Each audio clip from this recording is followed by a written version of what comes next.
अस्सलाम वालेकुम and welcome to my concept अम्मी की recipe with home chef Shagufta Yasmin.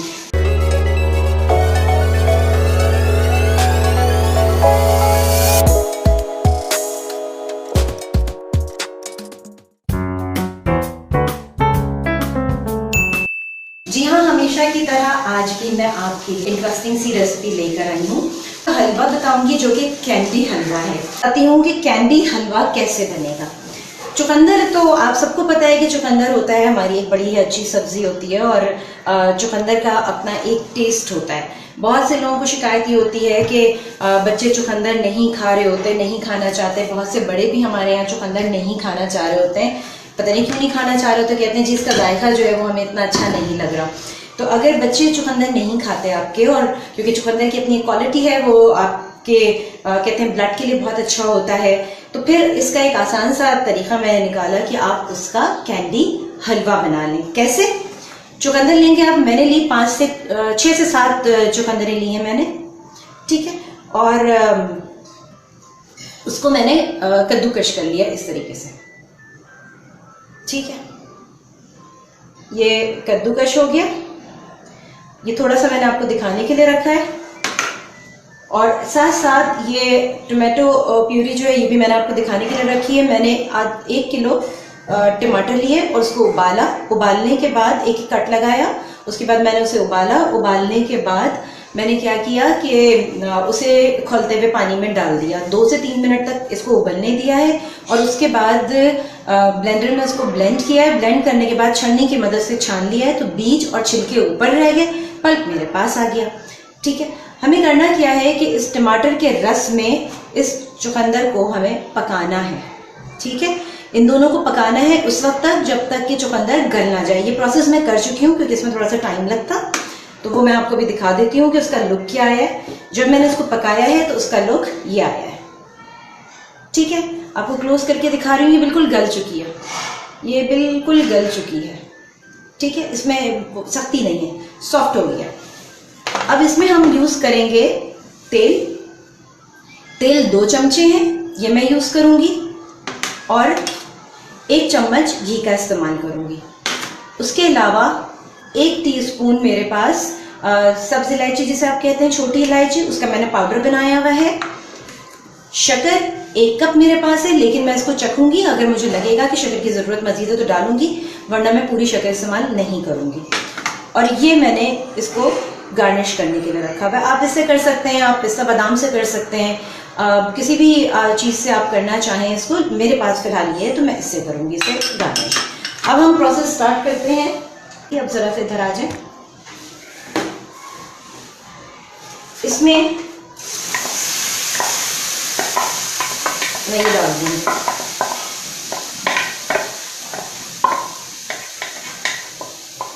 ठीक है। ये ऑलरेडी कुक हुआ हुआ है, इसलिए मुझे इतना टाइम नहीं लगेगा। थोड़ा सा ये गर्म हो जाए, मैंने आंच तेज कर दी बिकॉज ये पका हुआ है, ये बिल्कुल गला हुआ है। इसको आप ये भी कर सकते हैं कि गला के पहले से रख लें, एक दिन आप इसको निकाल के पकाना शुरू कर दें, तो आपका थोड़ा सा टाइम सेव हो जाएगा। वैसे करना कुछ नहीं होता, असल जो आपको मेहनत लगेगी वो इसको कद्दूकश करने में लगेगी, ठीक है। ये थोड़ा सा गर्म हो जाए तो मैं इसमें शक्कर ऐड कर दूंगी। अच्छा, इसमें देखें यहाँ पर उबाल आ गया है, करीब करके मैं दिखा देती हूँ। ये देखिए कुछ ऐसा इसका लुक है। अब इसमें मैं शक्कर ऐड कर रही हूँ, लेकिन इकट्ठे पूरी नहीं करूँगी, थोड़ी सी करूँगी, फिर मैं इसको चखूँगी। अगर मुझे लगेगा कि इसमें अभी शक्कर की और ज़रूरत है तो मैं डालूँगी, वरना मैं नहीं डालूँगी। शक्कर आप अपने घर में जिस तरह का मीठा खाया जाता है अकॉर्डिंग टू डैट डाल सकते हैं। बिल्कुल भी ये नहीं है कि जी 1 कप बताया था तो 1 ही कप डालेंगे और आधा कप डालेंगे। आप अपने घर के हिसाब से इसमें चेंजेस कर सकते हैं। थोड़ी शक्कर की अभी ज़रूरत है इसमें, चलो मैंने थोड़ी सी और डाल दी है।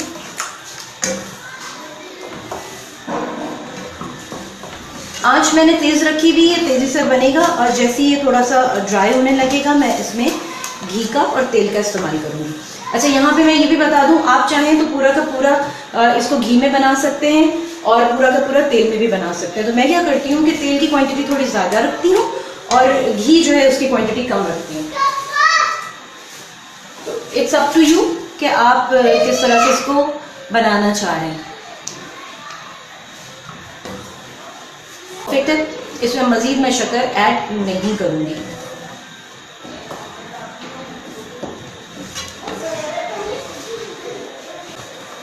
शक्कर अब पूरी तरीके से इसमें घुल चुकी है। मैं इसमें तेल का इस्तेमाल कर रही हूँ।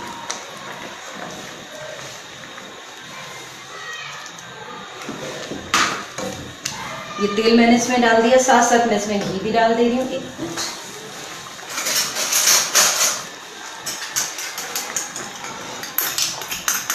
वन टेबल स्पून घी था, वो मैंने इसमें यूज कर लिया ताकि खुशबू अच्छी आ जाए। अब आप देखें, जैसे ही मैंने इसमें तेल और घी डाला, इस हलवे में एक शाइन आ गई है। मैं आपको क्लोज करके दिखा देती हूँ कि हलवे में, ये देखें कितनी शाइन आ रही है इस हलवे में। आंच को हम तेज रखेंगे। अच्छा, अब इसके साथ साथ मैं ये इलायची पाउडर भी इसमें यूज कर रही हूँ, जो 1 टीस्पून था।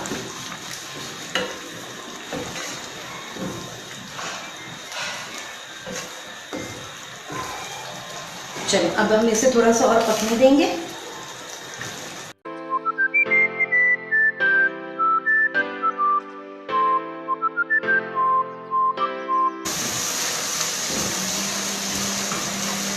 चलिए, ये फाइनली कंप्लीट हो गया है।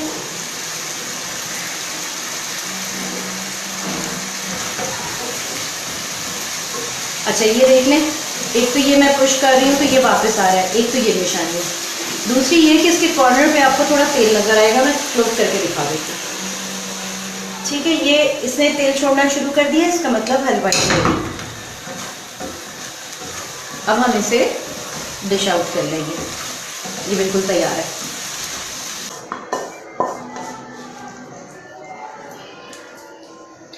मैंने इसको वाइट ट्रे में इसलिए निकाला है क्योंकि इसका कलर इतना खूबसूरत है। वाइट में ये बहुत अच्छा लगेगा, देखने में भी अच्छा लग रहा है। अभी ये बहुत गर्म है, इसका जायका निकलेगा जब ये ठंडा होगा। अब ये मेरे पास है जिससे मैं इसको डेकोरेट कर रही हूँ। आप पिस्ते बादाम से भी कर सकते हैं।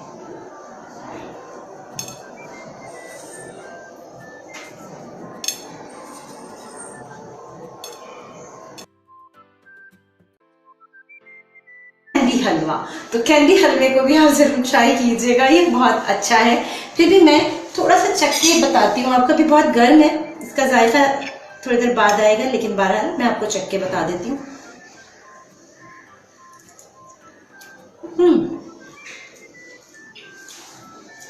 बड़ा मजे का जायका है इसका।